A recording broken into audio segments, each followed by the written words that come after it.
Langit Jakarta terlihat gelap, meski waktu masih menunjukkan pukul 3 sore. Awan tebal menggantung rendah, seperti menyimpan amarah yang tertahan. Arvino duduk di ruangannya yang senyap, menatap layar laptop yang menampilkan grafik penurunan omzet perusahaan selama 6 bulan terakhir. Angka-angka itu membentuk lengkungan tajam ke bawah, seperti palung yang menyeret kapal besar ke dasar laut. Perusahaan properti yang ia bangun sejak usia 26 tahun kini mulai goyah. Dan yang paling menakutkan, dia tak tahu dari mana kebocoran itu bermula. Keringat dingin mulai membasahi pelipisnya. Bukan karena takut kehilangan uang, tapi karena instingnya mengatakan, ada sesuatu yang janggal. Arvino selalu percaya pada sistem. Semua sudah ia desain dengan logika kuat, SOP ketat, audit rutin, pengawasan internal, dan sistem reward yang terukur. Tapi, semua itu seperti ilusi. Karyawan yang dulu tampil penuh dedikasi, kini sering absen tanpa alasan. Beberapa proyek mangkrak. Bahkan laporan dari tim marketing terkesan direkayasa. Semua tampak normal di permukaan, tapi kosong di dalam. Arvino membuka email terakhir dari bagian audit internal. Ada kejanggalan. Anggaran proyek renovasi kantor cabang Bandung bengkak hampir 2 kali lipat, tapi hasilnya masih 40% progres. Saat ditanyakan, manajer cabang menyalahkan vendor. Vendor menyalahkan cuaca. Semua saling melempar tanggung jawab. Dan yang membuat Arvino makin geram, tim pusat tampak diam, seolah tak ada yang salah. Tiba-tiba lampu ruangannya meredup. Sekejap saja. Lalu kembali terang. Tapi cukup membuat jantung Arvino berdegup lebih cepat. Ia mengangkat kepala, menatap sekeliling ruangannya yang penuh kaca. Angin dari AC seperti berubah arah. Dinginnya menusuk. Di sudut ruangan, tanaman kering yang sudah seminggu tak ia siram mendadak roboh sendiri. Suara gesekan pot seramik dengan lantai menciptakan decitan pelan yang membuat bulu kuduknya berdiri. Ia berdiri, mendekat, lalu menegakkan kembali tanaman itu. Tapi saat ia membalikkan badan menuju meja, ia melihat pantulan aneh dari cermin di balik rak buku. Bayangan seseorang berdiri di belakangnya. Tinggi, kurus, tak bergerak. Ia sontak berbalik. Kosong. Jantungnya berdetak lebih cepat. Fokus. Vin. Jangan halu. Gumamnya. Arvino duduk kembali, mencoba menenangkan diri. Tapi pikirannya sudah tidak tenang. Ia ingat sesuatu, beberapa karyawan lama pernah bercerita tentang lantai basement kantor pusat yang tidak biasa. Tukang parkir yang mendadak menghilang. CCTV yang kadang mati sendiri. Bahkan ada satu cleaning service yang resign hanya 3 hari setelah bekerja di malam hari. Tapi semua itu dianggap bualan kelas bawah. Arvino terlalu logis untuk percaya hal-hal mistis. Namun, sekarang, entah mengapa, ia mulai goyah. Terlebih ketika ia sadar, semua kebocoran laporan dan konflik internal berpusat di lantai bawah, basement, tempat parkir. Tempat yang tidak pernah ia kunjungi lebih dari 5 menit selama bertahun-tahun. Dan, yang paling aneh, laporan keuangan selalu menunjukkan biaya parkir dan keamanan bawah tanah itu justru paling stabil, nyaris tak berubah sejak 5 tahun terakhir. Seolah-olah semua sistem di bawah tanah itu berjalan otomatis. Terlalu sempurna untuk dipercaya. Dari sinilah ide gila itu muncul. Aku harus ke sana. Aku harus tahu sendiri apa yang terjadi di bawah, ucapnya lirih, seakan bicara pada sosok tak terlihat. Ia memanggil sekretarisnya, tetapi mendadak ponsel mati. Laptopnya nge-freeze. Semua sistem digital di ruangannya mendadak tak berfungsi. Saat ia menekan tombol intercom, yang keluar hanya suara berdesis, seperti napas seseorang yang terengah-engah. Setengah panik, ia berdiri dan membuka pintu ruangannya. Koridor kantor kosong. Terlalu sepi. Bahkan suara printer yang biasa berisik pun tak terdengar. Satu-satunya suara hanyalah bunyi ketukan pelan. Tok tok tok. Seakan ada seseorang mengetuk dari dalam lemari besi yang tak pernah dipakai lagi di ruang server. Malam itu, Arvino tak pulang. Ia menyusun rencana. Menyamar. Bukan sekadar menyamar sebagai tukang biasa, tapi menyusup ke dalam dunia bawah tanah kantornya. Secara harfiah, ia akan menjadi Pak Arman, tukang parkir baru, dan mengamati semuanya dari titik yang selama ini ia anggap remeh. Ia menelepon sahabat lamanya, Hario, yang pernah bekerja di keamanan. Dengan bantuan Hario, ia mendapatkan seragam parkir usang, kartu ID karyawan kontrak, dan akses terbatas ke area basement. Tapi Hario memperingatkannya dengan suara gemetar. Lo yakin mau turun ke situ, Vin? Gue yakin. Omset perusahaan ini jatuh bukan karena pasar, tapi karena orang dalam. Kalau perlu gue ngobrol sama setannya sekalian. Vin, itu bukan omong kosong. Gue dulu ngeliat, sudahlah. Cuma hati-hati. Jangan buka pintu baris ketiga, ya. Arvino terdiam. Pintu baris ketiga. Di area parkir paling ujung. Jangan tanya. Pokoknya jangan pernah buka. Peringatan itu justru membuat rasa penasaran Arvino semakin kuat. Ada misteri di bawah. Dan siapapun yang bersembunyi di sana, baik manusia maupun bukan, akan segera dia temui. Malam itu juga, Arvino berdiri di depan cermin, mengenakan rompi hijau kusam bertuliskan, Parkir 03. Wajahnya berubah. Matanya menyimpan tekad dan sedikit rasa takut. Tapi ia tahu, untuk menyelamatkan perusahaan, ia harus turun ke neraka. Dan neraka itu bernama lantai basement. Langkah pertama Arvino bukan sekadar berganti baju, tapi membuang identitasnya sendiri. Dari CEO yang biasa berdiri di balik podium megah, menyampaikan presentasi jutaan dolar, kini ia menjelma menjadi lelaki biasa berusia 40-an, dengan wajah kelelahan, rambut yang sengaja dibuat agak beruban, dan pakaian yang menyerap bau lembab dan oli, ciri khas lantai parkir tua. Seragamnya kotor, robek sedikit di pinggir bahu kanan. Topinya berwarna kusam dengan logo perusahaan yang nyaris tak terbaca. Kacamata hitam digunakan untuk menyamarkan tatapan tajamnya yang biasa memerintah ruangan rapat. Ia berdiri di pos parkir bawah tanah jam 5 pagi, sebelum karyawan mulai berdatangan. Panggil saya Pak Arman, katanya singkat pada satpam malam yang hendak digantikan shift pagi. Satpam itu, Mas Doni, hanya mengangguk sambil menyerahkan buku log. Nggak banyak yang kuat shift parkir pagi. Pak. Biasanya sepi, tapi hawanya beda. Arvino mengangguk tanpa menjawab. Ia menatap sudut-sudut basement yang sepi dan lembab. Udara pagi belum sepenuhnya masuk ke bawah. Ada rasa sesak, bukan karena pengap, tapi karena hawa yang seperti diawasi. Seolah dari balik tiang-tiang beton, ada yang mengintip. Jam 6 pagi, beberapa mobil mulai masuk. Arvino berdiri tegak sambil mengarahkan tangan, mengatur posisi parkir. Satu persatu karyawan datang, dan tak satu pun mengenali wajah aslinya. Ia mencatat semuanya diam-diam, siapa yang datang telat, siapa yang langsung menyelinap ke pojok tangga darurat untuk merokok, dan siapa yang membentak petugas seperti dirinya hanya karena persoalan tempat parkir terlalu jauh dari lift. Salah satu SUV hitam berhenti tepat di depannya. Kaca jendela turun. Seorang pria tambun dengan jas abu-abu menyeringai sinis. Lo baru ya? Dengerin, gue nggak suka parkir dekat tiang. Tar mobil gue lecet. Lo yang gue cari. Arvino tersenyum tipis. Dalam benaknya, ia mencatat nama, Faisal, kepala keuangan. Orang yang dulu pernah ia promosikan tanpa berpikir panjang karena prestasi yang tampak bersih. Ketika Faisal masuk lift, suara tertawanya menggema pelan. Anehnya, ada gema lain yang terdengar tak sinkron, lebih pelan, lebih berat. Arvino menoleh ke arah sumber suara. Tak ada siapa-siapa di belakang.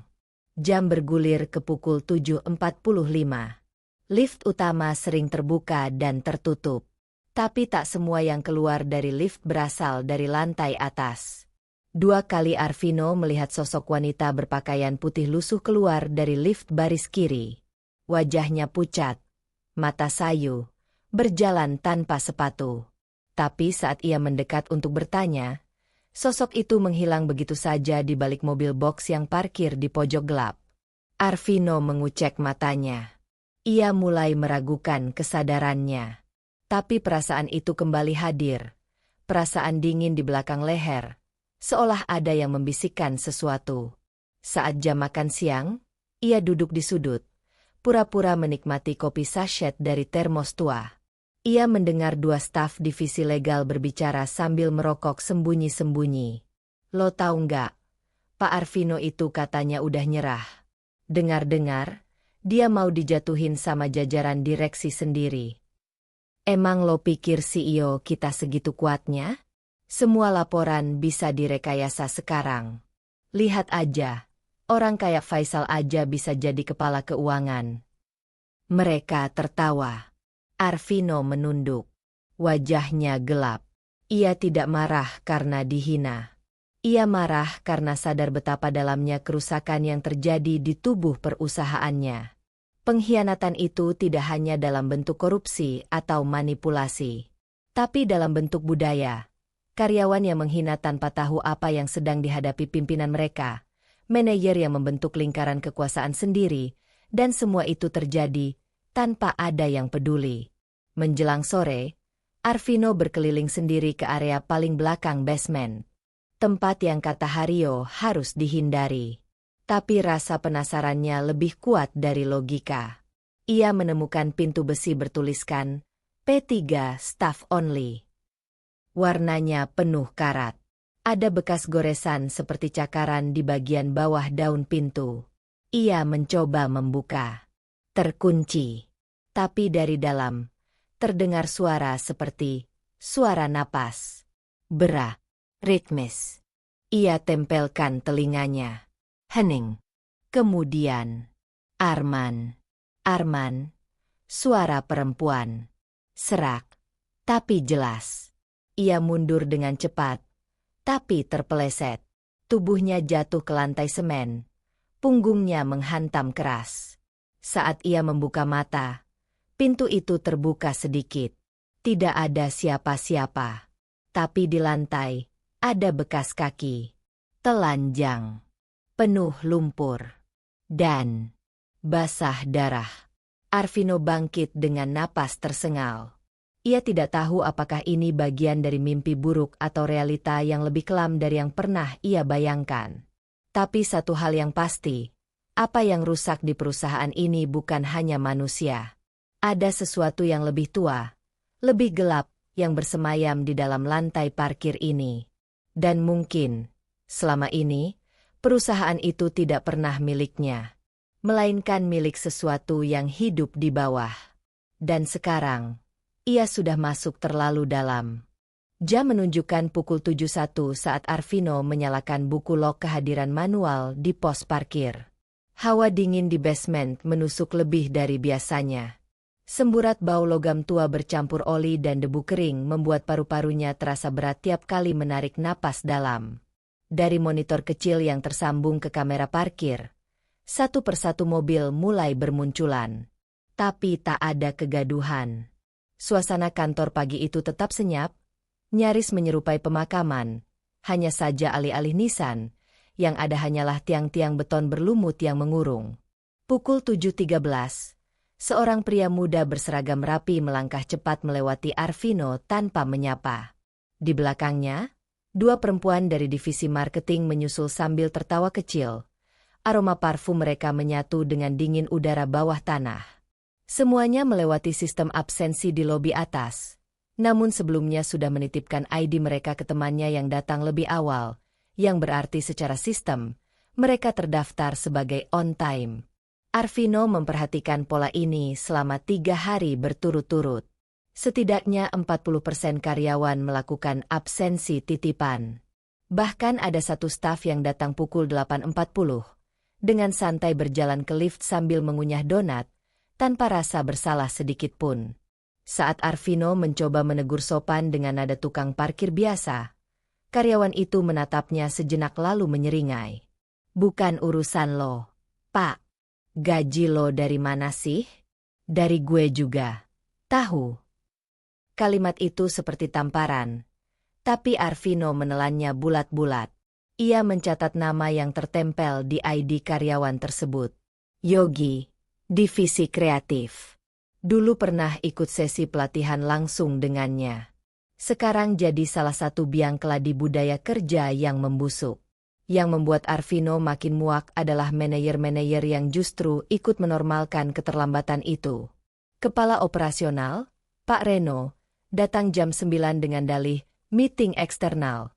Padahal sebelumnya terlihat di kamera CCTV sedang masuk ke dalam mobil di basement sambil menyedot vape seperti anak SMA.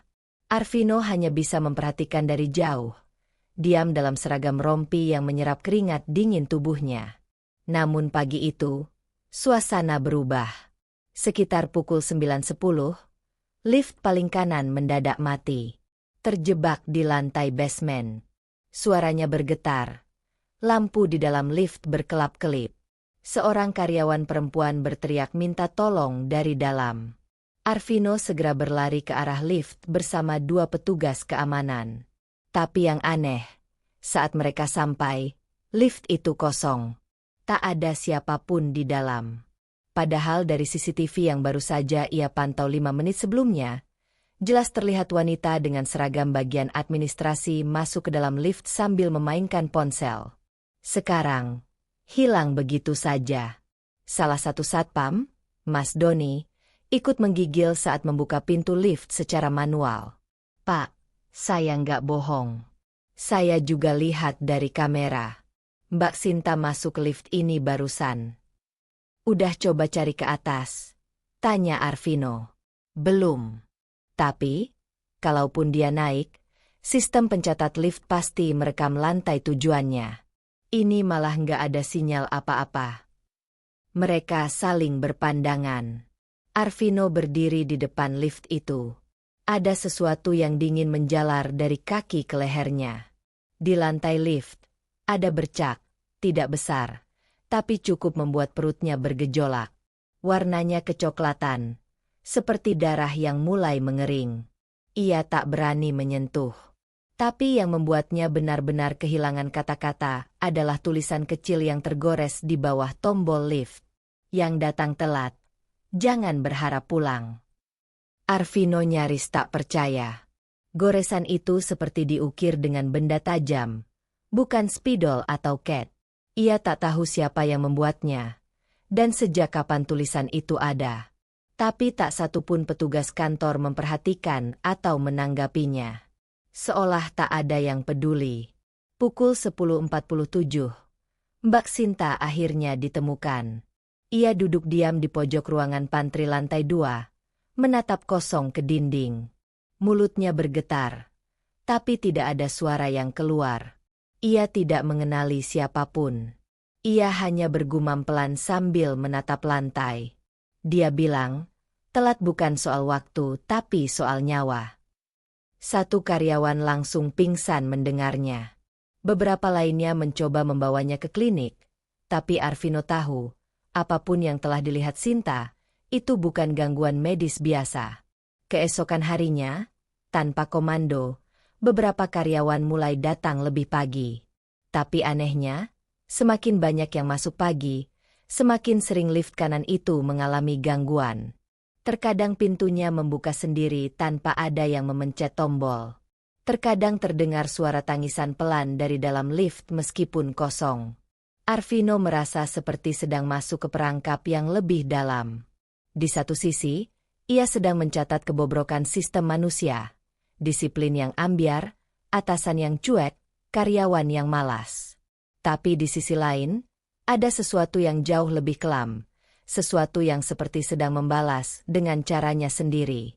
Seperti ada makhluk tua yang haus akan ketertiban, yang muak pada manusia-manusia malas, dan mulai mengambil haknya. Basement bukan lagi tempat parkir. Itu mulai berubah menjadi ruang seleksi. Dan mereka yang tidak layak, perlahan-lahan menghilang. Hari keempat Arvino menyamar sebagai tukang parkir dimulai lebih awal dari biasanya. Ia terbangun dari tidurnya yang gelisah di kamar kontrakan sederhana tak jauh dari gedung pusat. Mimpi anehnya semalam masih menempel di benaknya. Seolah-olah ia berada di ruang rapat besar, tapi semua peserta rapat duduk membelakanginya. Tak satu pun menoleh. Tak satu pun berbicara. Mereka hanya mengetuk meja secara serempak, perlahan, lalu semakin cepat, hingga seluruh ruangan seakan bergetar. Dan dari ujung meja, duduk seseorang, atau sesuatu, berjubah hitam, dengan wajah kosong seperti topeng porselen retak. Sosok itu berbisik, tapi suaranya menggema di kepala Arvino. Yang membiarkan aturan dirusak, akan dirusak bersamanya. Arvino mengguyur wajah dengan air dingin, mencoba membuang sisa-sisa mimpi itu. Tapi saat ia melangkah kembali ke area basement pagi itu, firasat buruk tak juga pergi. Ada sesuatu yang berubah. Bau udara, cahaya lampu, bahkan suara langkahnya sendiri terdengar lebih berat. Pukul 7.45, ia berdiri di dekat pintu masuk lift, pura-pura mengecek barisan mobil yang parkir.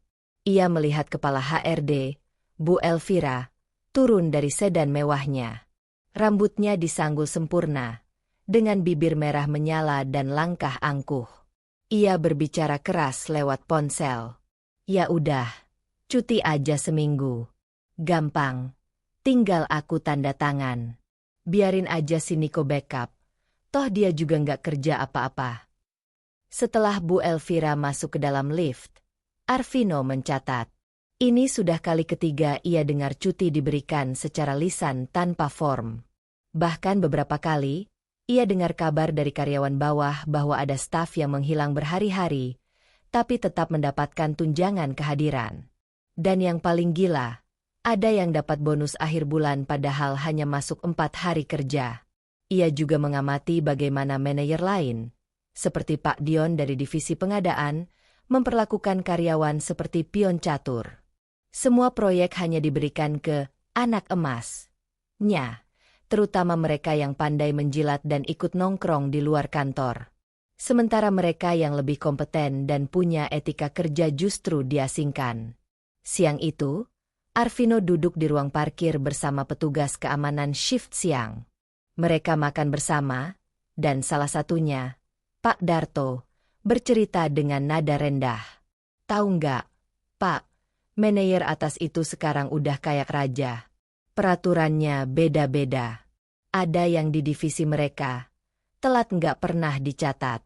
Ada yang tiap Jumat pulang lebih awal katanya, kegiatan spiritual internal.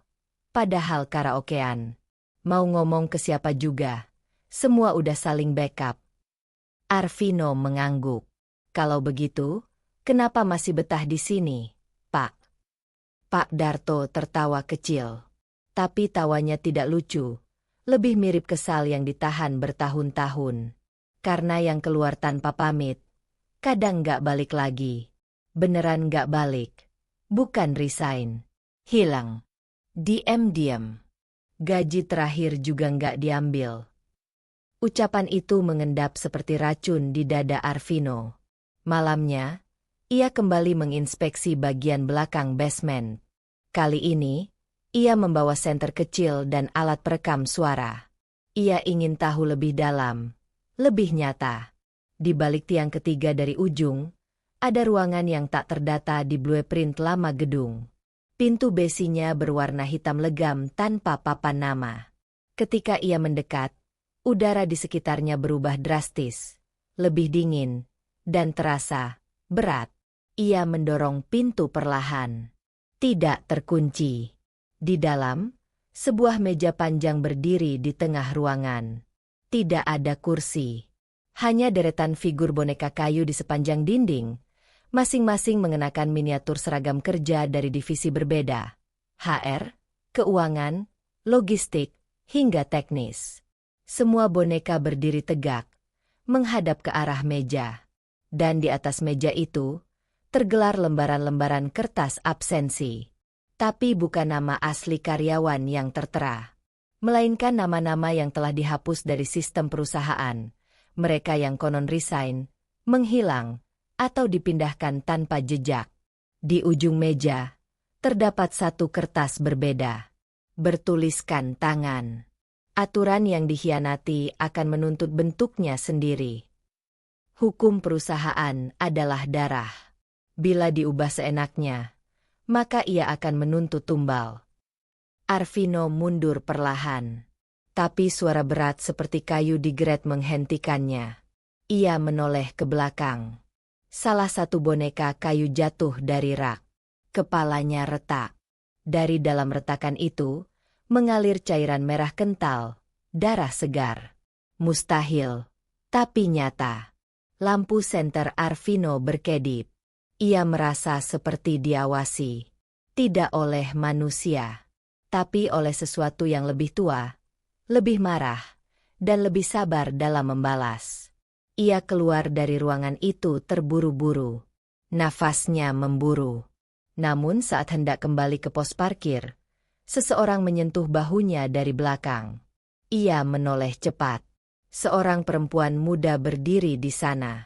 Wajahnya pucat, dengan seragam kerja yang kotor dan compang-camping.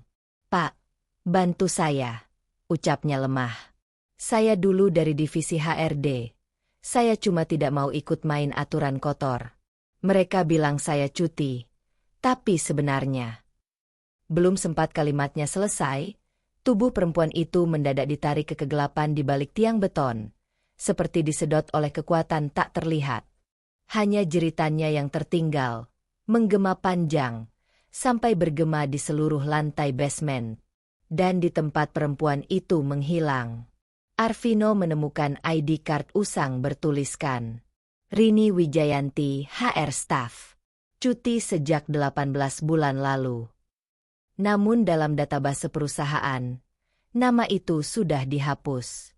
Tidak ada riwayat, tidak ada arsip. Tapi sekarang, ia tahu, aturan yang dilanggar bukan hanya merusak sistem.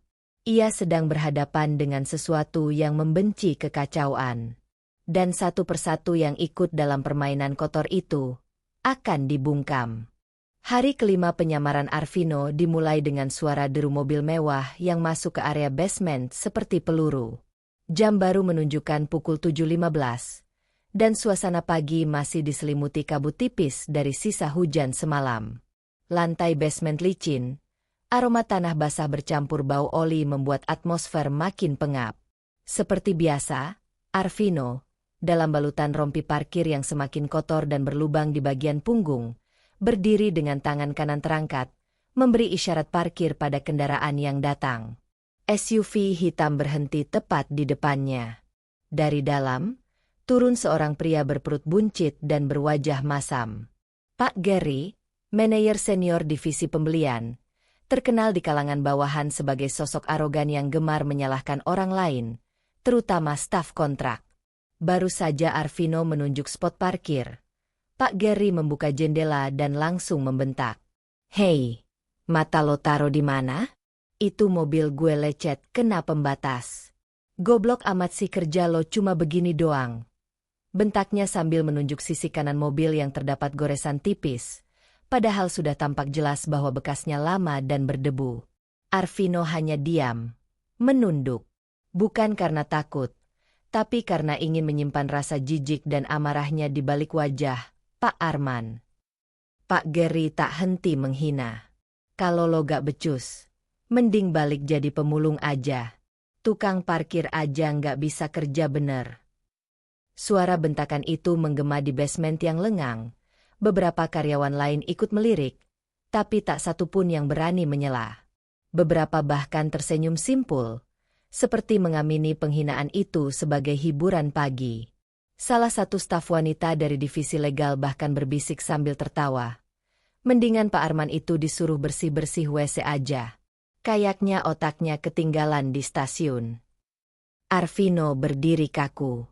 Di dadanya, Rasa sesak mulai bercampur antara kemarahan dan rasa bersalah. Selama ini ia berada di Menara Gading, tak pernah benar-benar merasakan bagaimana kerasnya menjadi tak terlihat oleh sistem yang ia bangun sendiri. Yang membuat dadanya makin berat adalah fakta bahwa ini bukan hanya kasus 1-2 orang. Hampir setiap hari, ia melihat para staf bawah seperti cleaning service, satpam, hingga petugas kebersihan diperlakukan sebagai makhluk kelas 2. Ditegur sembarangan, diperintah seperti budak, bahkan ada yang dipotong gajinya secara sepihak hanya karena telat absen, meskipun atasan mereka bebas melenggang datang siang. Hari itu juga, seorang petugas kebersihan bernama Bu Warti, perempuan paruh baya dengan wajah ramah namun lelah, duduk di samping pos parkir sambil memijit kakinya yang bengkak. "Pak Arman," ucapnya lirih. "Kalau saya mati di basement ini, tolong bilangin ke anak saya ya. Gaji terakhir saya belum dibayar." Arvino tercekat. "Kenapa bicara begitu, Bu?" Wanita itu tersenyum pahit. "Saya sering lihat yang di bawah sini. Kalau sudah mulai dibentak-bentak tiap hari, suka cepat hilang. Bukan karena resign, tapi hilang beneran. Kayak Mbak Ratih atau Bang Wandi. Nggak pernah pulang, nggak pernah ketemu. Tapi suara mereka masih suka kedengeran kadang-kadang. Pas saya ngepel malam-malam." Arvino menatap wajah Bu Warti. Perempuan itu tidak sedang menggertak. Matanya kosong, seperti seseorang yang sudah menyaksikan terlalu banyak. Malamnya, ketika Arvino bermaksud mengecek ulang CCTV parkir lantai B3, lantai terdalam yang katanya tidak pernah dipakai lagi, ia menyelinap ke ruang kendali lewat celah akses darurat. Dengan kode bypass yang hanya ia ketahui sebagai CEO, ia mengakses folder tersembunyi. Ada puluhan rekaman aneh, tidak dilabeli tanggal. Namun saat diputar, terlihat aktivitas yang tidak semestinya ada. Dalam salah satu rekaman, tampak seorang petugas parkir sedang ditegur oleh manajer karena salah menata mobil. Lalu di detik berikutnya, setelah manajer itu berlalu, kamera mendadak bergetar, dan sang petugas terseret oleh sesuatu ke balik mobil box. Hanya dalam waktu 5 detik. Tidak ada suara. Tidak ada jeritan. Hanya tubuhnya yang lenyap. Di frame terakhir, tampak sosok seperti bayangan hitam melintas di belakang tiang. Tinggi, kurus, dengan wajah kosong seperti boneka porselen yang pernah Arvino lihat di ruangan terlarang basement. Arvino gemetar. Ia mematikan rekaman itu, tapi suara nafas berat tetap terdengar dari speaker monitor. Bukan rekaman, tapi nyata. Dari ruangannya sendiri. Ia membalikkan badan, namun tidak ada siapa-siapa. Tiba-tiba, monitor menyala sendiri dan menampilkan rekaman live basement B3. Tapi kali ini, terlihat sosok Bu Warti sedang mengepel lantai. Sendirian. Dan dari sudut gelap pojokan, muncul sosok wanita dengan wajah terbalik, rambut menjuntai ke bawah, berjalan tanpa suara ke arah Bu Warti. Arvino berlari keluar ruang kontrol, menuruni tangga darurat, langsung menuju lantai B3. Nafasnya terengah.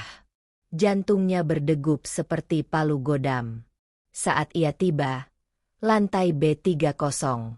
Sepi. Tidak ada satu mobil pun. Tidak ada Bu Warti. Hanya ember pel lantai yang tergeletak, masih meneteskan air. Dan di dinding semen, tertulis dengan tangan berdarah. Yang merendahkan yang lemah, akan direndahkan tanpa suara. Arvino mundur. Lututnya gemetar. Ia sadar, sistem yang ia ciptakan dulu sudah dijalankan oleh tangan-tangan yang salah. Dan lebih dari itu, ada entitas lain yang kini mengambil alih keadilan. Entitas yang tidak butuh jabatan, tidak butuh tunjangan, tidak butuh laporan. Entitas yang hanya menuntut satu hal, rasa hormat. Dan mereka yang menertawakan yang kecil, akan ditertawakan kembali oleh sesuatu yang tidak punya wajah manusia. Setiap detik menjadi berharga saat seseorang berada di tengah kegelapan dan kepalsuan. Arvino tahu itu. Maka dari hari pertama ia mengenakan rompi kumal sebagai Pak Arman. Ia sudah menyematkan kamera mikro di dalam lipatan dada sebelah kiri. Ukurannya kecil, tak lebih besar dari kancing baju, tapi kualitasnya tinggi, cukup untuk menangkap wajah-wajah pengkhianat dan merekam suara yang terlalu lama disembunyikan dari meja direksi. Hari-hari penyamaran telah memberinya tumpukan footage, tapi baru malam ini ia sempat menontonnya dengan tenang. Di dalam kamar kontrakannya yang pengap, ditemani suara kipas angin tua dan lampu kuning redup, Arvino membuka file demi file yang diam-diam ia backup ke laptop lamanya. File pertama dibuka. Hari kedua, pukul 9.32. Tampak jelas Pak Reno, kepala operasional, menyuruh bawahannya menandatangani daftar kehadiran karyawan yang bahkan belum datang. Teken aja. Biar kelihatan penuh. HRD juga ogah ribet. File kedua, hari keempat, pukul 15.50. Di area parkir sisi barat, terdengar percakapan antara Faisal dan seorang vendor eksternal. Tambahin aja harga AC jadi 2 kali lipat. Nanti kelebihan dana gue split sama lo kayak biasa. Yang penting Arvino nggak nyium ya, Pak. Hahaha, tenang aja. Dia udah sibuk mikirin omset. Nggak bakal ngurus beginian. Suara tawa Faisal menusuk telinga Arvino. Ia hampir menghancurkan laptopnya saat itu juga. Tapi video berikutnya membuat dadanya semakin sesak. Divisi Marketing, hari kelima, pukul 13.25. Seorang manajer perempuan, Rani, berbicara di pantry bersama 2 stafnya. Kita kirim data leads properti itu ke grup sebelah. Mereka bayar 25 juta per batch. Lumayan buat tambahan. Toh nggak bakal ketahuan. Gila, itu data pribadi semua, loh. Justru itu. Data valid mahal harganya. Lagian klien-klien kita juga bukan anak kecil. Mereka tahu risikonya. Arvino menatap layar dengan rahang mengeras. Ia tidak hanya dikhianati oleh sistem, tapi oleh manusia-manusia yang dulu ia promosikan, ia beri kepercayaan, bahkan pernah ia bela mati-matian saat dikritik oleh Dewan Komisaris. Namun malam itu, saat ia membuka file ke-6, sesuatu yang aneh terjadi. Video itu seharusnya menunjukkan area parkir sisi timur pukul 22.13, hari ketiga. Tapi layar hanya gelap selama 5 detik, lalu muncul rekaman kabur, berwarna kehijauan karena mode night vision. Terlihat Arvino sedang berjalan sendiri, padahal saat kejadian, ia tidak pernah menyusuri sisi timur malam itu. Lebih aneh lagi, kamera seolah merekam dari sudut tinggi, seperti mata tak kasat mata mengawasinya. Tiba-tiba, sosok hitam muncul dari balik pilar parkir. Tinggi, kurus, dan tidak punya wajah. Ia berjalan perlahan ke arah Arvino di dalam video. Semakin dekat, semakin jelas bentuknya. Jas sobek, dasi panjang terjuntai ke tanah, tapi tak punya tangan. Hanya siluet tubuh dan kepala kosong. Sosok itu berhenti di belakang Arvino dan berbisik.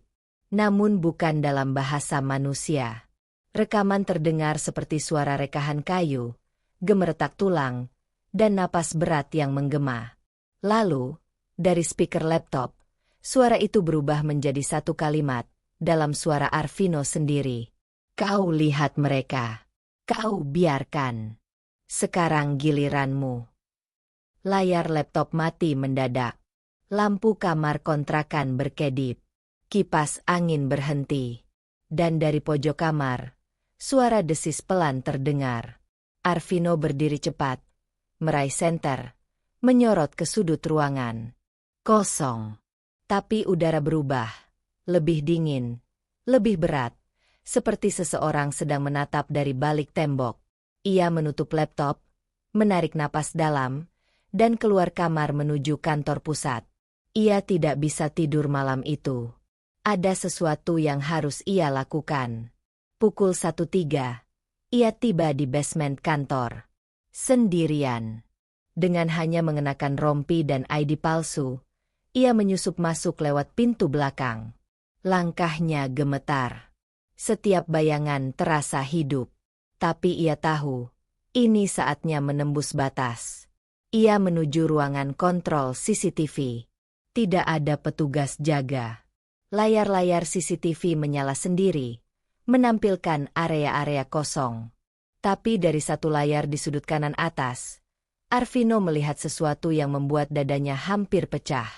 Tampak Bu Elvira dari HRD duduk sendirian di ruang arsip lantai 3. Ia berbicara dengan seseorang, tapi tak ada siapapun di hadapannya. Jangan khawatir, semua akan sesuai rencana. Dia nggak akan pernah balik ke kursinya. Semua rekaman sudah dihapus, semua saksi sudah diurus. Tinggal waktu aja. Ia menyeringai, lalu menatap ke arah kamera, seolah sadar bahwa ada mata yang sedang mengamati. Seketika layar monitor terbakar perlahan dari tengahnya. Bukan api, tapi seperti luka hitam yang menyebar, menelan seluruh layar satu persatu, hingga ruangan CCTV itu gelap total. Arvino membalik badan. Pintu di belakangnya tertutup sendiri. Terkunci. Dari balik tembok, terdengar suara langkah kaki. Tapi bukan satu. Puluhan. Bahkan ratusan. Seperti barisan orang yang sedang mendekat. Namun tak ada siapapun di lorong. Hanya suara itu, dan bayangan yang semakin panjang. Arvino merapat ke dinding, menahan napas. Lalu terdengar suara berat, lebih dalam dari suara manusia, berbisik langsung ke telinganya. Buka aib mereka, atau kami akan buka aibmu. Lampu menyala. Pintu terbuka. Arvino berdiri sendirian, tubuhnya gemetar, bajunya basah oleh keringat dingin. Dan di tangannya, entah dari mana datangnya, tergenggam sebuah flash disk kecil berlogo perusahaan. Di dalamnya, saat ia periksa kemudian, terdapat folder berisi puluhan rekaman penggelapan, markup, jual beli data, hingga daftar nama, pembisik. Orang-orang yang diam-diam melaporkan sesama karyawan ke makhluk penghuni basement. Banyak dari mereka kini sudah tidak terlihat lagi di kantor. Arvino sadar. Ini bukan lagi soal penyamaran. Ini sudah berubah menjadi medan perang antara dua dunia. Manusia korup melawan entitas tua yang menuntut keadilan dengan caranya sendiri. Malam itu, Arvino tidak langsung pulang ke kontrakannya. Ia duduk sendirian di dalam mobil butut milik petugas parkir shift malam, yang ia pinjam dengan dalih ingin istirahat di tempat terang. Di tangannya tergenggam erat flash disk kecil berwarna hitam yang entah bagaimana tiba-tiba muncul di genggamannya pada malam sebelumnya, saat lampu di ruang CCTV padam dan suara-suara dari balik tembok mulai berbisik padanya. Dengan layar laptop menyala dan telinga dipenuhi dengung sunyi basement, Arvino mulai membuka isi folder yang diberi nama satu huruf, R. Di dalamnya, puluhan video, audio, dan dokumen eksternal berserakan, seperti tumpukan bangkai reputasi yang dibuang sembarangan. Arvino membuka file pertama, dan wajah familiar langsung muncul di layar. Bu Elvira, kepala HRD. Orang yang selama ini dikenal kalem, penuh perhitungan, bahkan sempat ia anggap perisai perusahaan dari tekanan eksternal. Tapi kali ini, ekspresi wajahnya lain. Dingin, tertutup, licin. Rekaman itu menunjukkan rapat informal yang dilakukan di ruang kecil dekat pantry lantai 2. Di dalamnya, duduk 3 orang manajer lain. Pak Reno dari operasional, Pak Gary dari pembelian, dan Rani dari marketing. Mereka mengelilingi meja kecil, dengan tumpukan dokumen dan laptop yang menampilkan grafik-grafik palsu. Gue udah revisi laporan pengeluaran, kata Gary sambil menunjuk file di layar. Dana hibah pelatihan kita naikin 50 juta. Realisasi cuma 10 juta. Sisanya kita simpen di vendor mitra. Laporannya bersih. Bu Elvira menangguk sambil mengisap rokok pelan. Divisi HR tinggal buatkan notulen dummy dan bukti absensi palsu. Gue udah punya tanda tangan basahnya. Kalau CEO nanya, tanya Rani. Kalau dia nanya, kita arahkan ke masalah lain. Lagi pula, dia masih percaya sama kita. Kita ini lingkar dalamnya. Mata Arvino panas. Ia memejamkan mata sebentar, mencoba menahan dorongan untuk membanting layar laptop. Tapi ia tahu, amarah bukan senjata sekarang. Ini bukan sekadar pengkhianatan. Ini persekongkolan. Rapi, terstruktur, dan didalangi oleh orang-orang yang dulu ia beri tempat khusus di lingkar kepercayaannya. Tiap video berikutnya makin menusuk. Ada file suara dari ruang server yang direkam diam-diam oleh salah satu IT support yang kini entah di mana. Suara Pak Reno terdengar sedang menelepon seseorang dari luar perusahaan. Data konsumen tahap presale sudah gue kirim. Lo tinggal buka file Spring Hill Confidential. Isinya nomor telepon, alamat, budget, lengkap. Risikonya. HR udah tutup akses audit buat proyek itu. Santai aja. Semua jalurnya lewat orang-orang kita. Arvino terdiam. Nama proyek Spring Hill adalah salah satu andalan perusahaan. Harapan terakhir untuk mengangkat kembali citra dan pendapatan yang mulai menurun. Tapi ternyata, bahkan itu pun telah dilacurkan. Lalu, ada satu video terakhir. Paling mengejutkan. Kamera tersembunyi di ruang rapat eksekutif. Rekaman hitam putih. Tanpa suara. Tapi ekspresi wajah para manajer sudah cukup menjelaskan segalanya. Bu Elvira berdiri di depan whiteboard sambil mencoret nama-nama karyawan. Tiap nama dicoret. Mereka semua mengangguk. Lalu menulis satu kata. Hilangkan. Bukan pecat. Bukan mutasi, tapi hilangkan. Dan dari pojok ruangan, tampak sosok lain. Tidak jelas, hanya siluet hitam berdiri diam. Tak bergerak, tak terlihat oleh para manajer. Seolah hanya kamera yang bisa menangkap kehadirannya. Sosok itu menatap lurus ke papan tulis, lalu pelan-pelan menghilang. Pagi harinya, Arvino tidak langsung masuk ke pos parkir. Ia duduk lama di lobi, menyamar sebagai petugas teknis yang memeriksa sistem panel lift. Pandangannya kosong, tapi pikirannya penuh dengan tanya. Sejak kapan semua ini rusak? Kapan budaya perusahaan yang ia bangun dengan idealisme mulai dilacurkan? Ia mulai menyadari bahwa kebusukan ini bukan hanya dari bawah. Bukan karena staf yang telat, atau cleaning service yang malas. Tapi dimulai dari atas. Dari mereka yang membuat peraturan untuk dilanggar sendiri. Dari mereka yang punya akses dan menyalahgunakannya untuk memperkaya diri sambil menyusun dalih efisiensi. Lebih parahnya, mereka telah membuka celah bagi sesuatu yang jauh lebih gelap untuk masuk. Hari itu, Arvino kembali ke basement. Ia membawa rekaman-rekaman itu dan menyimpannya di loker bawah tangga darurat. Tapi saat ia membuka loker, benda lain sudah ada di dalamnya. Sebuah map tua yang tidak ia taruh sebelumnya. Dengan ragu, ia membuka map tersebut. Isinya dokumen cetak tangan, bertuliskan daftar karyawan yang hilang tanpa jejak, 2018-2024. Ada 17 nama di dalamnya. Semuanya adalah staf atau karyawan kontrak. Banyak dari mereka pernah bertugas di malam hari, terutama di area basement. Satu nama di antaranya membuat napasnya tercekat.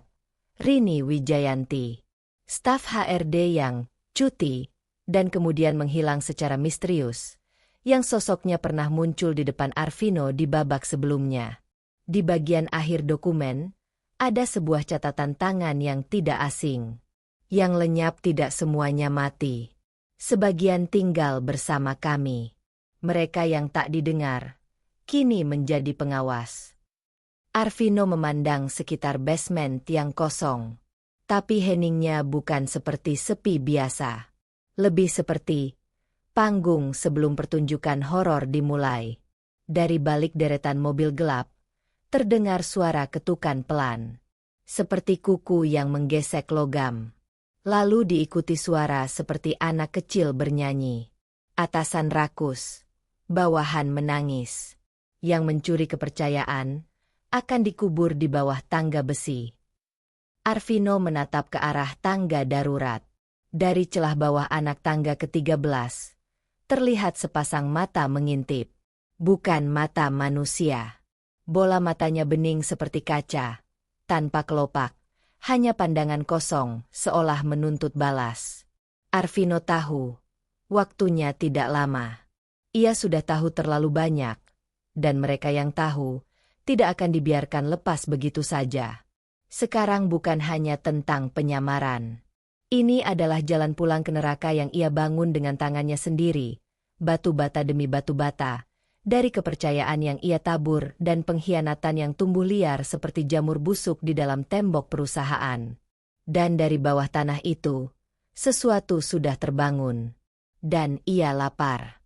Hari itu, langit di atas kota mendung berat, seakan tahu akan ada badai yang tidak datang dari langit, tetapi dari dalam gedung berkaca 21 lantai yang selama ini berdiri angkuh di pusat kawasan bisnis.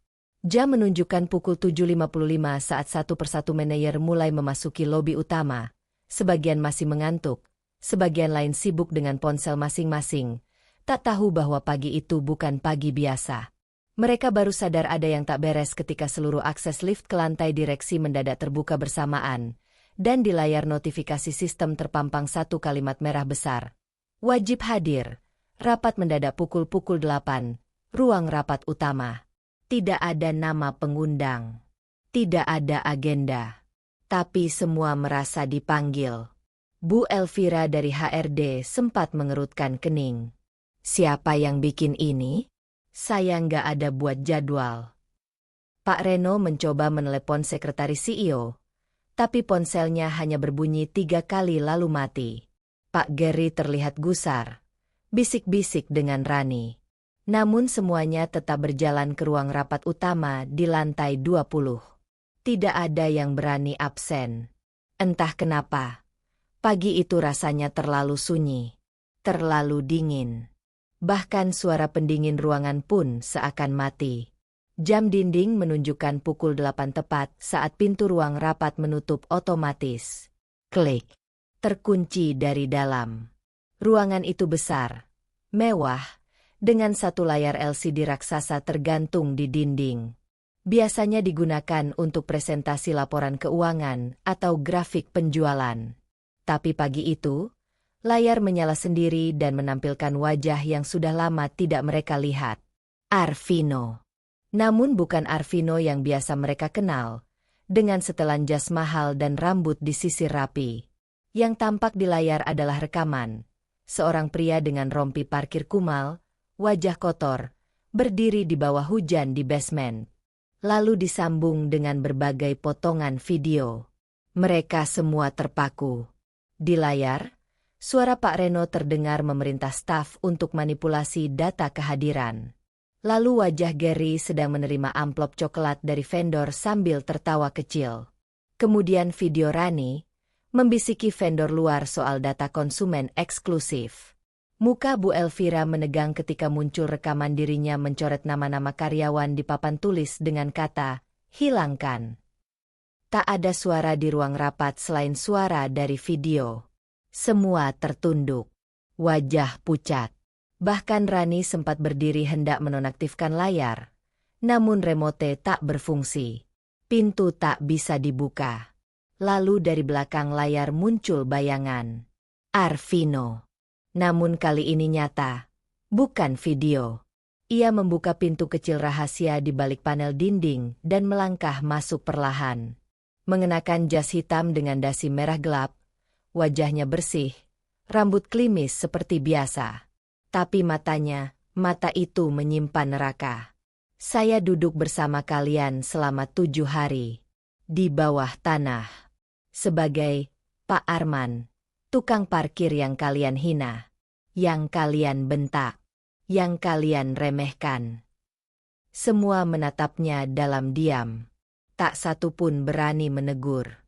Dan saya melihat, dengan mata saya sendiri, bagaimana kalian mengoyak-oyak sistem yang saya bangun. Bukan hanya sistem, tapi martabat manusia. Kalian jadikan posisi sebagai alat memperkosa kepercayaan. Pak Reno mencoba berdalih, suaranya gemetar. Pak Arvino, saya hanya mengikuti perintah Bu Elvi. Saya tidak tanya pembelaan. Saya tunjukkan bukti. Arvino menekan tombol. Layar kini memperlihatkan rekaman baru, ruang kecil bawah basement, tempat boneka-boneka kayu berdiri menghadap meja. Lalu muncul kembali gambar pintu lift yang berdarah.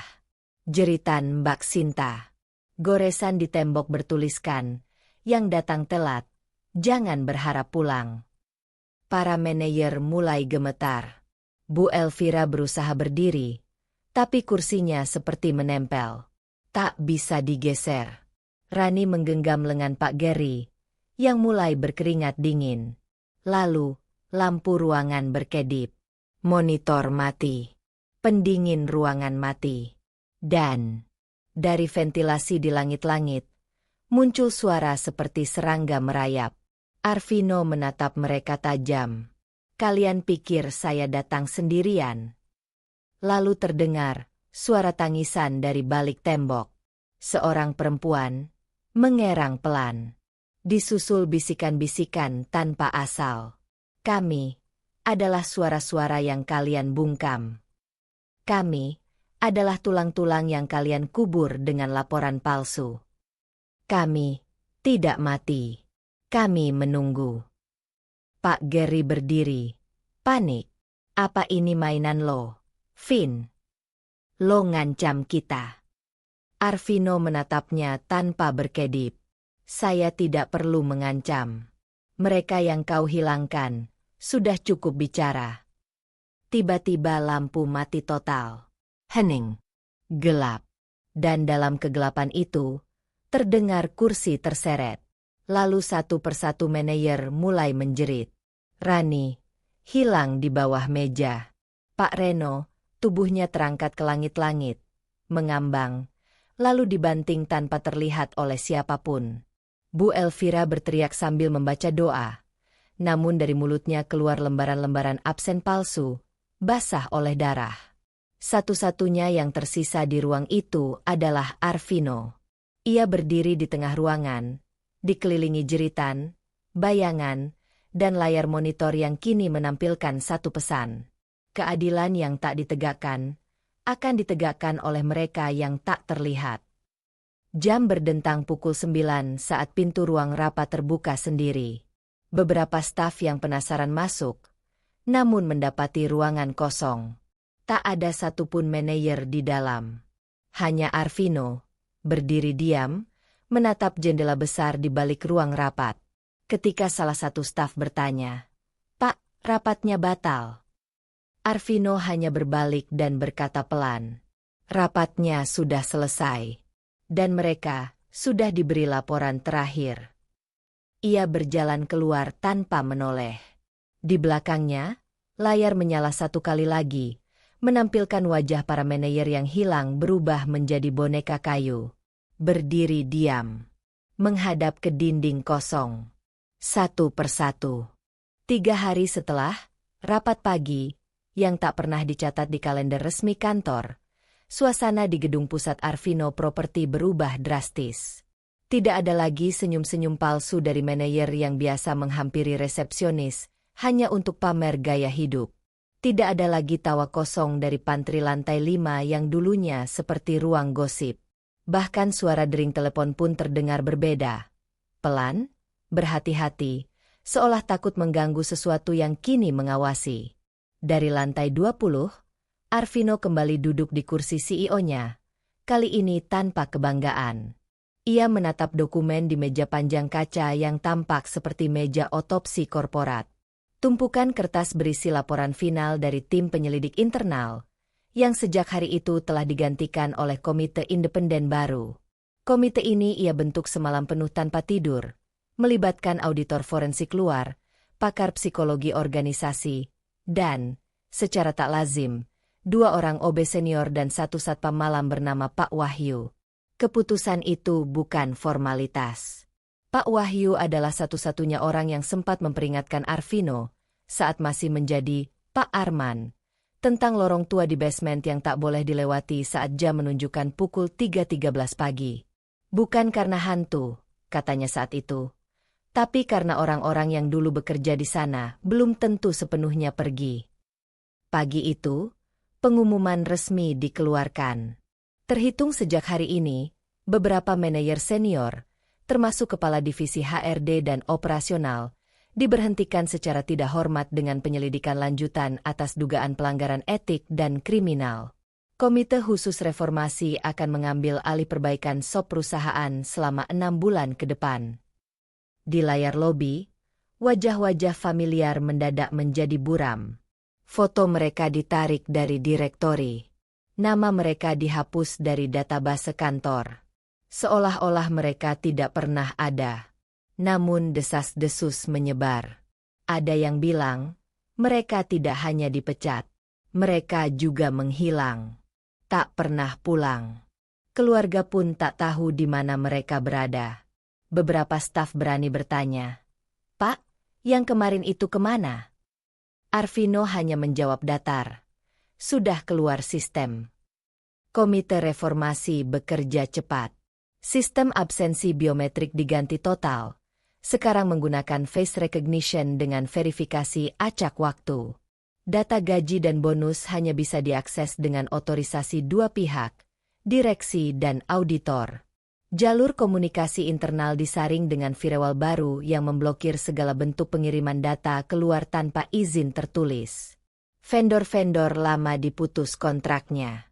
Setiap proyek yang pernah disentuh Pak Reno atau Bu Elvira kini dalam status audit. Dan untuk pertama kalinya dalam sejarah perusahaan, karyawan rendahan dipanggil satu persatu ke ruang rapat untuk memberikan masukan langsung kepada CEO. Sesi pertama, Bu Sulastri, OB lantai 7. Ia gemetaran saat duduk, tapi Arvino menyodorkan teh hangat. "Saya ingin dengar, Bu.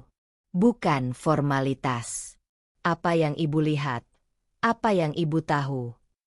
Bu Sulastri menunduk, lalu dengan suara lirih mulai bicara. "Dulu saya pernah lihat Pak Gary marah-marah sama tukang parkir. Tapi waktu saya bilang ke HR, saya dimarahi balik.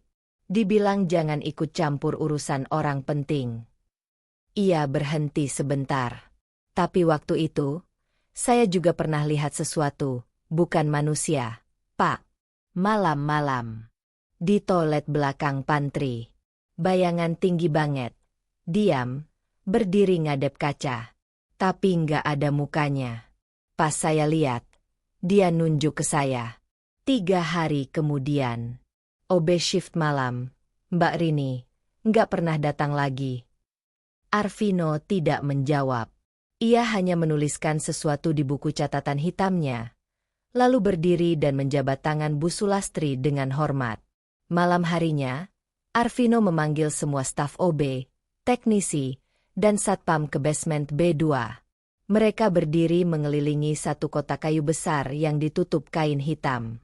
Di sana, ia mengangkat kotak itu dan memperlihatkan piala-piala kecil berukir nama mereka.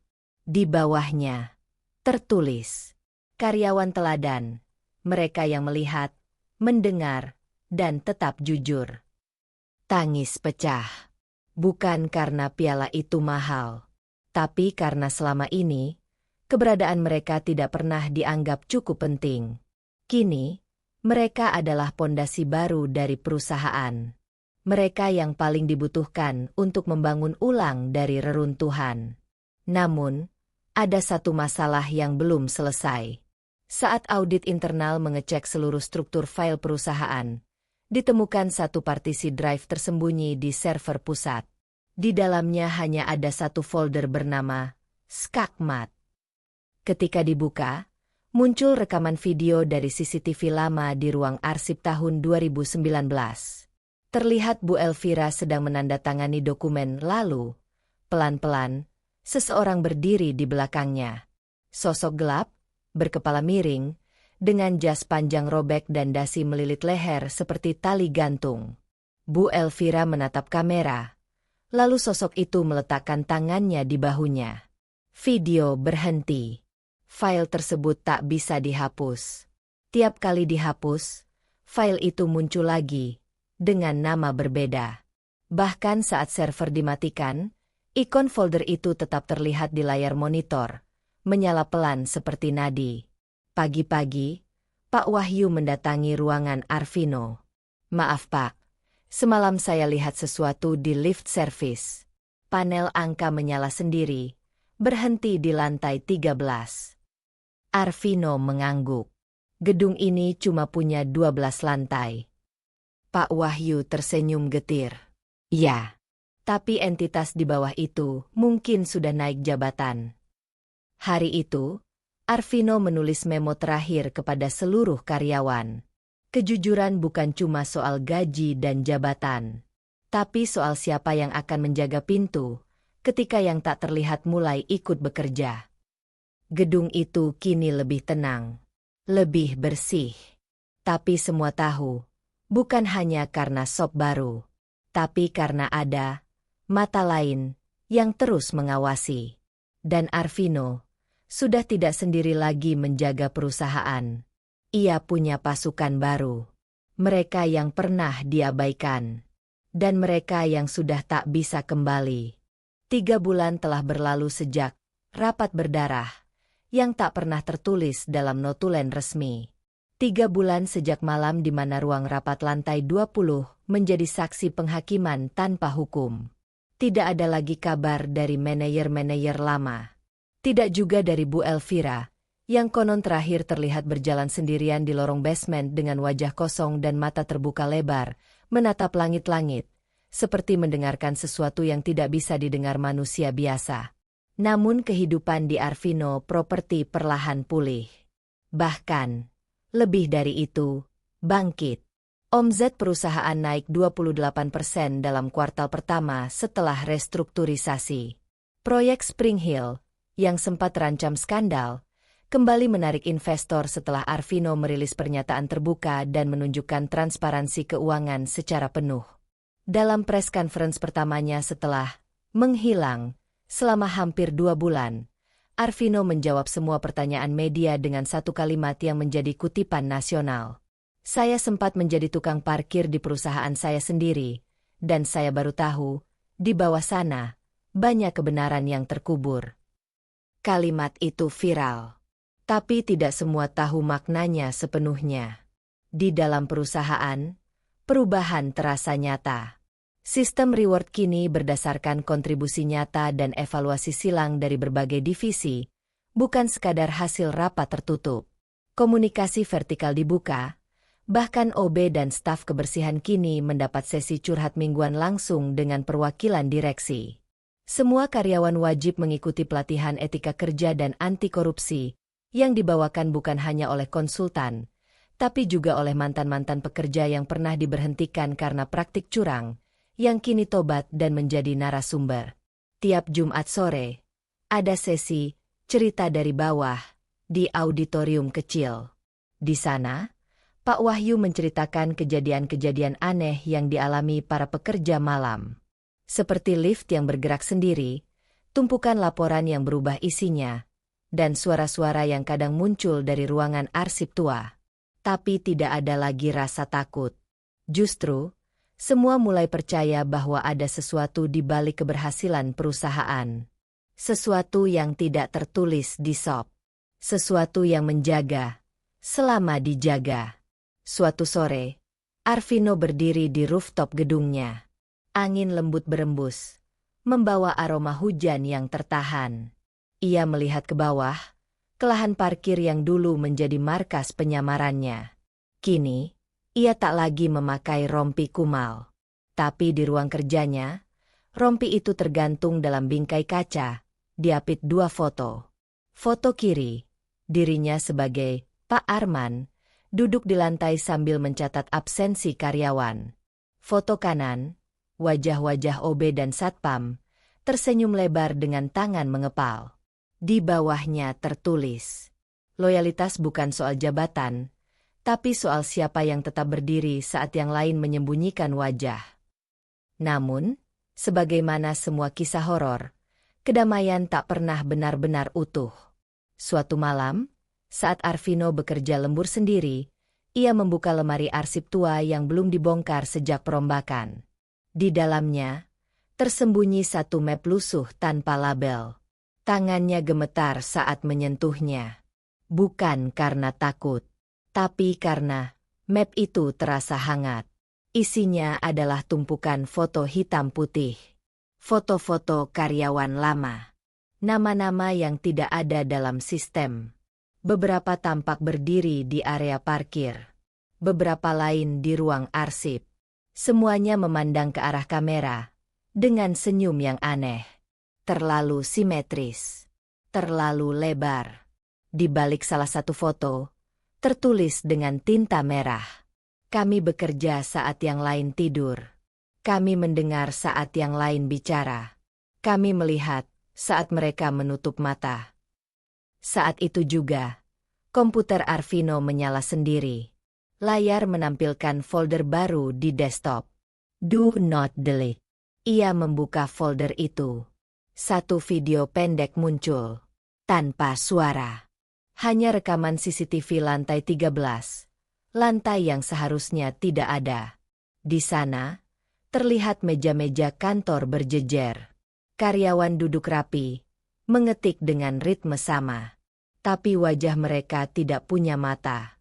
Hanya rongga hitam kosong, dan mulut yang terus berbisik. Satu dari mereka berdiri dan perlahan menghadap ke kamera. Itu wajah Arvino. Tapi bukan dia. Sosok itu tersenyum, lalu mengangkat tangan dan menunjuk ke layar, seolah menembus kaca. Komputernya mati. Lampu di ruang kerja berkedip. Dari speaker yang tak tersambung kemanapun, terdengar suara pelan. Pemimpin sejati tak hanya mengatur. Ia diawasi. Selamanya. Esoknya, Arvino menghapus file itu. Tapi seperti sebelumnya, file itu muncul kembali, dengan nama baru. Rekrutmen_baru.exe. Satu hal yang Arvino pelajari sejak menyamar sebagai Pak Arman, adalah ini. Perusahaan bukan hanya bangunan, sistem, atau manusia, tapi juga kenangan, dendam, dan suara-suara yang selama ini dikubur diam-diam di bawah beton. Kini, budaya baru ditegakkan. Omzet naik. Karyawan tersenyum. Gedung bersih. Tapi ada yang tetap tinggal di lantai 13. Dan mereka akan selalu mengawasi. Menunggu siapa yang berikutnya. Berkhianat.